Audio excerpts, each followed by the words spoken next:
دغاوند د غزني ولایت د اندړ ولسوالۍ څخه زموږ اورېدونکي عبدالجبار رالېږلی او پوښتنه کوي، وایي په ایمان کې کلمه د شهادت شرط دی او که نه؟ بسم الله الرحمن الرحيم.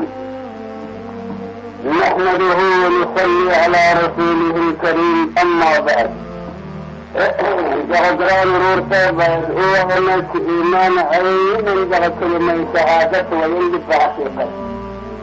اصلا ایمان خو تصدیق قلبي دی، یعنې په زړه باندې خدای پاک منل چې الله جل جلاله واحد لا شریک دی او حضرت محمد رسول الله عليه السلام خاتم النبيين بشر عرب قريش دي او ټول انبیاء علیهم السلام حق دي، رسولان حق دي، ملائکه حق دي، جنت حق دي، دوزخ حق دي. پس له مرګه ژوند یقیني راروان دي. خلاصه همدا آمنت بجميع ما انزل على محمد صلى الله عليه واله وصحبه وسلم. حضرات د عقیدې سره ډېر احتیاط کوي، ډېر پام کوي.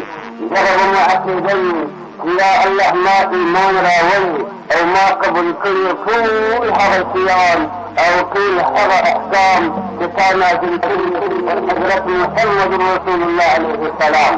یو پر علیه السلام مبارک چې نازل دي هغه توحید د پاک رب جل جلاله چې الله حق دی او صفات د الله حق دي. په صفاتو کې د الله کلام راغلي دي، کلام د الله جل جلاله حق دی. نو قرآن پاک حق دی. د قرآن پاک کې څه مسئلې دي، څه فیصلې دي، څه اخبارات بالغیب دي، هر وعد وعید او هر تخویف بشارات، توحید رسالات نور باندې ایمان دي. یو په قرآن پاک کې توحید د الله ذکر دی او رسالت پیغمبر خدا علیه السلام ذکر دی. نو خلاصه همدا راووته لا اله الا الله محمد رسول الله. دا کلمات طیبه ده. اول دې توحید او دوهمې اثبات رسالت دی. اشهد ان لا اله الا الله واشهد ان محمدا عبده ورسوله. دا هغه کلمتین د شهادت دي چې هر مؤمن مسلمان هغه به دا شاهدي ادا کړي، دا اقرار به کړي چې الله واحد لا شریک او محمد علیه السلام یقیني قطعا رسول خدا.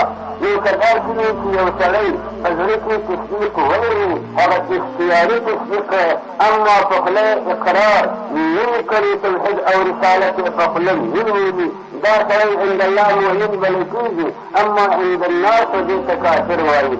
اما په وخت کې د مطالبې که یو چا د چا څه مطالبه وکړه چې څه دا کلمه ووایه، یعنې اقرار په ژبه همدغسې شرط وي چې په دا وخت کې د مطالبې انکار وکړي نعوذ بالله د دغه لساني اقرار څه د دې کلمتینو د شهادت د انکار وکړي، دا پر ځای کافر جوړېږي العیاذ بالله.